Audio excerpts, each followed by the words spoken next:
ในโลกของวิทยาศาสตร์ที่เต็มไปด้วยการค้นพบและความก้าวหน้าอย่างไม่หยุดยั้งยังมีปริศนาอีกมากมายที่นักวิทยาศาสตร์ทั่วโลกกำลังพยายามไขความลับตั้งแต่คำถามพื้นฐานที่ว่าทำไมจักรวาลจึงมีตัวตนไปจนถึงธรรมชาติของจิตสำนึกมนุษย์เรื่องราวเหล่านี้ไม่เพียงท้าทายขอบเขตความรู้ของมนุษยชาติแต่ยังอาจเปลี่ยนแปลงความเข้าใจของเราต่อธรรมชาติและตัวตนของเราเองอย่างถึงรากถึงโคนติดตามการเดินทางสู่พรมแดนแห่งความรู้ใน5 ปริศนาที่นักวิทยาศาสตร์ยังไม่รู้และรอการค้นพบครับอีกหนึ่งทางเลือกที่แมทช์กับกิจวัตรการบำรุงสมองของผมที่เพิ่มจากโอเมก้า 3 คือ Clarity Japan Ginkgo biloba สารสกัดใบแปะก๊วยจากประเทศญี่ปุ่นสร้างสมองที่แข็งแรงและมีสุขภาพสมองที่ดีแบบยืนยาวเหมือนต้นแปะก๊วยพร้อมกันกับผมศึกษาข้อมูลเพิ่มเติมของแบรนด์ที่ผมไว้ใจได้ที่ clarity.asia/abdul.youtube หรือคลิกลิงก์ใต้คลิปได้เลยครับ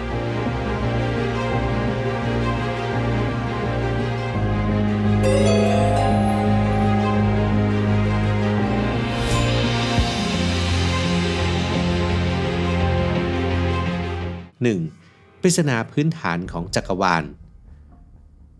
ที่เราอาศัยอยู่นี้ยังคงเต็มไปด้วยปริศนาที่ท้าทายความเข้าใจของนักวิทยาศาสตร์คำถามพื้นฐานที่ว่าจักรวาลมีลักษณะเรียบหรือขรุขระในระดับที่เล็กที่สุดนั้นนำไปสู่ความขัดแย้งระหว่างทฤษฎีสัมพัทธภาพที่มองว่าจักรวาลเรียบลื่นต่อเนื่องขณะที่ทฤษฎีควอนตัมเชื่อว่าทุกสิ่งนั้นล้วนมาจากหน่วยย่อยที่ไม่สามารถแบ่งแยกได้อีกความขัดแย้งนี้ทำให้นักฟิสิกส์ต้องค้นหาทฤษฎีที่จะสามารถอธิบายทุกสิ่งได้ยิ่งไปกว่านั้นเมื่อนักวิทยาศาสตร์พยายามทำความเข้าใจองค์ประกอบของจักรวาลพวกเขากลับพบว่าสิ่งที่เรามองเห็นและรู้จักนั้นเป็นเพียง 5% ของจักรวาลทั้งหมดเท่านั้นที่เหลืออีก 95% นั้นประกอบด้วยสสารมืดและพลังงานมืดซึ่งนักวิทยาศาสตร์ก็ยังคงถกเถียงกันว่าสสารมืดนั้นเป็นวัตถุมวลมากหรือเป็นอนุภาคที่เราไม่รู้จักคำถามที่ลึกซึ้งยิ่งกว่านั้นคือทำไมจึงมีจักรวาลอยู่แทนที่จะไม่มีอะไรเลยนักฟิสิกส์พบว่าค่าคงที่ทางฟิสิกส์ต่างๆในจักรวาลของเรานั้นมีความพอเหมาะพอดีอย่างน่าประหลาดใจหากค่าเหล่านี้เปลี่ยนแปลงไปเพียงเล็กน้อยจักรวาลก็จะไม่สามารถสร้างดาวสร้างธาตุหรือสร้างชีวิตได้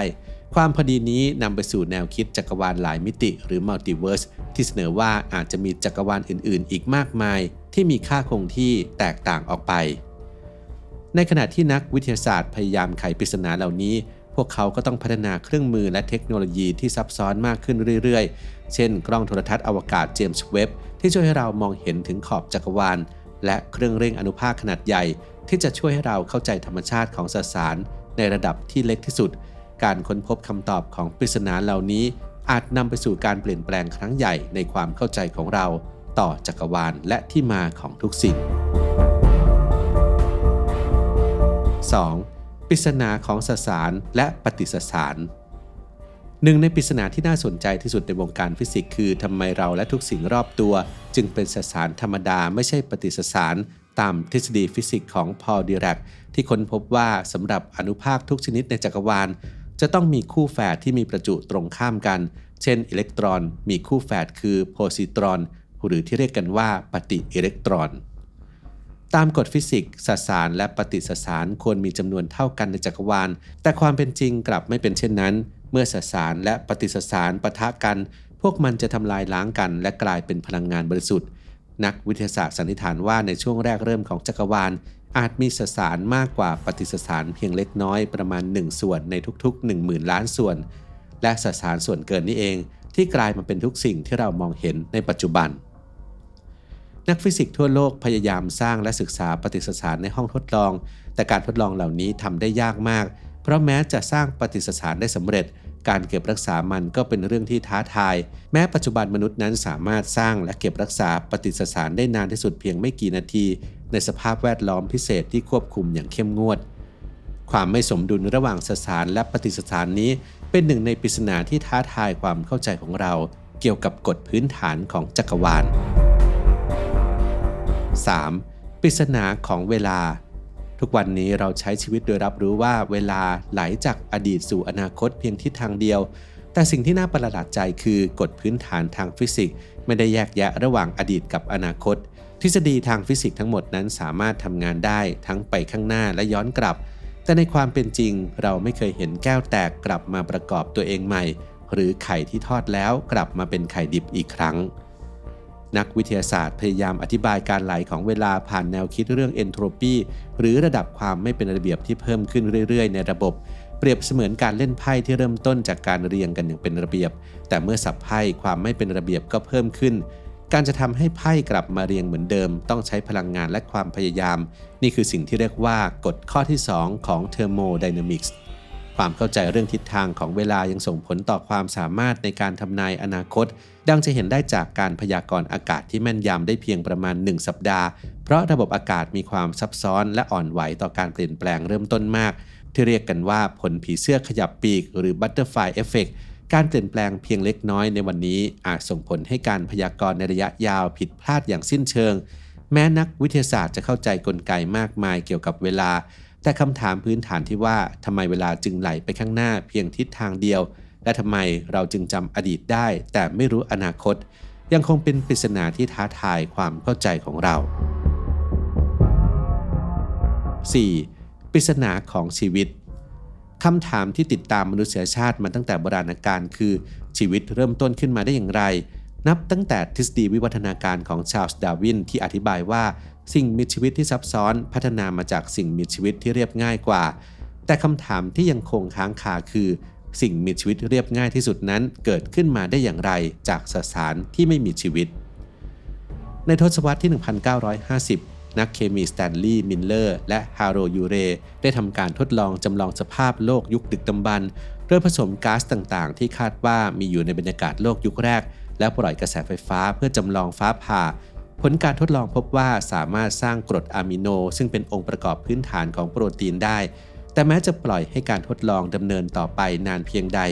ก็ไม่เคยพบการเกิดขึ้นของสิ่งมีชีวิตความน่าสนใจของชีวิตไม่ได้จำกัดอยู่แค่บนโลกเท่านั้นครับการค้นพบดาวเคราะห์นอกระบบสุริยะจำนวนมากและการตรวจพบสารเคมีที่เป็นองค์ประกอบของชีวิตในอวกาศทำให้นักวิทยาศาสตร์ตั้งคำถามว่าเราอยู่เพียงลำพังในจักรวาลหรือไม่โครงการเซติได้พยายามค้นหาสัญญาณวิทยุจากอารยธรรมอื่นแต่จนถึงปัจจุบันก็ยังไม่พบสัญญาณใดๆนำไปสู่ปริศนาของเฟอร์มีที่ถามว่าหากมีอารยธรรมอื่นๆอยู่จริงทำไมเราจึงยังไม่พบพวกเขาแม้การค้นพบล่าสุดจะบ่งชี้ว่าในระบบสุริยะของเราดวงจันทร์ยูโรปาของดาวพฤหัสบดีและดวงจันทร์เอนเซลาดัสของดาวเสาร์อาจจะมีมหาสมุทรใต้พื้นผิวน้ำแข็งที่มีศักยภาพในการรองรับชีวิตแต่คำถามเรื่องการกำเนิดชีวิตและการมีอยู่ของสิ่งมีชีวิตในที่อื่นยังคงเป็นหนึ่งในปริศนาที่ท้าทายที่สุดของวิทยาศาสตร์ 5. ปริศนาของจิตสำนึกและการนอนในขณะที่วิทยาศาสตร์ก้าวหน้าในการทำความเข้าใจสมองของมนุษย์แต่ธรรมชาติของจิตสำนึกยังคงเป็นปริศนาที่ยากจะไขความลับนักประสาทวิทยาศาสตร์เข้าใจการทำงานของเซลล์ประสาทแต่ละเซลล์เป็นอย่างดีแต่ก็ยังไม่สามารถอธิบายได้ว่าเมื่อเซลล์เหล่านี้ทำงานร่วมกันจิตสำนึกเกิดขึ้นได้อย่างไรปรากฏการณ์นี้เรียกว่าภาวะผุดบังเกิดหรือ emergence ที่คุณสมบัติใหม่เกิดขึ้นจากการรวมตัวของระบบที่ซับซ้อนนักวิทยาศาสตร์พยายามทำความเข้าใจจิตสำนึกผ่านการศึกษาในสัตว์ต่างๆโดยการทดสอบกระจกเงาโดยทำเครื่องหมายบนใบหน้าสัตว์แล้วให้ดูกระจกหากสัตว์พยายามสำรวจเครื่องหมายบนใบหน้าตัวเองแสดงว่ามันอาจมีการรับรู้ตัวตนผลการทดสอบพบว่าลิงบางชนิดและช้างผ่านการทดสอบนี้ได้ในขณะที่สัตว์ส่วนใหญ่เพียงแค่ตอบสนองต่อภาพสะท้อนราวกับเป็นสัตว์ตัวอื่นอีกหนึ่งปริศนาที่เกี่ยวข้องกับจิตสำนึกคือการนอนหลับแม้เราจะรู้ว่าการนอนส่งผลต่อความจำการเรียนรู้อารมณ์และสุขภาพแต่นักวิทยาศาสตร์ยังไม่เข้าใจว่าทำไมสิ่งมีชีวิตต่างชนิดจึงต้องการการนอนในปริมาณที่แตกต่างกันเช่นเสือต้องการการนอนมากกว่ามนุษย์เท่าตัวในขณะที่ช้างต้องการเพียงครึ่งหนึ่งของมนุษย์เท่านั้นแม้การศึกษาล่าสุดเสนอว่าการนอนอาจเกี่ยวข้องกับกระบวนการกำจัดของเสียในสมองแต่ก็ยังไม่สามารถอธิบายความแตกต่างระหว่างสัตว์แต่ละชนิดได้ความพยายามในการเข้าใจจิตสำนึกยังนำไปสู่การพัฒนาปัญญาประดิษฐ์และการทดสอบทัวริงที่นำเสนอโดยอลันทัวริงเพื่อประเมินว่าเครื่องจักรมีความฉลาดเทียบเท่ามนุษย์หรือไม่แม้ปัจจุบันคอมพิวเตอร์จะทำงานได้ซับซ้อนมากขึ้นแต่คำถามเรื่องการมีจิตสำนึกของเครื่องจักรยังคงเป็นประเด็นถกเถียงในวงการวิทยาศาสตร์และปรัชญาการที่มนุษย์ยังไม่รู้บางสิ่งไม่ได้หมายความว่าวิทยาศาสตร์ล้มเหลว แต่กลับเป็นแรงขับเคลื่อนให้เราค้นคว้าและตั้งคำถามต่อไปทุกครั้งที่นักวิทยาศาสตร์พบเจอสิ่งที่แปลกประหลาดและพูดว่านั่นมันแปลกจังมักจะนำไปสู่การค้นพบครั้งสำคัญปริศนาต่างๆที่เรายังไม่มีคำตอบในวันนี้อาจจะเป็นจุดเริ่มต้นของการปฏิวัติความรู้ครั้งใหม่ที่จะเปลี่ยนแปลงความเข้าใจของเราต่อจักรวาลธรรมชาติและตัวตนของมนุษย์อย่างที่ไม่เคยมีมาก่อนเพราะในท้ายที่สุดแล้วสิ่งที่เราไม่รู้นั้นอาจสำคัญยิ่งกว่าสิ่งที่เรารู้และนั่นคือคุณค่าของวิทยาศาสตร์นั่นเองครับ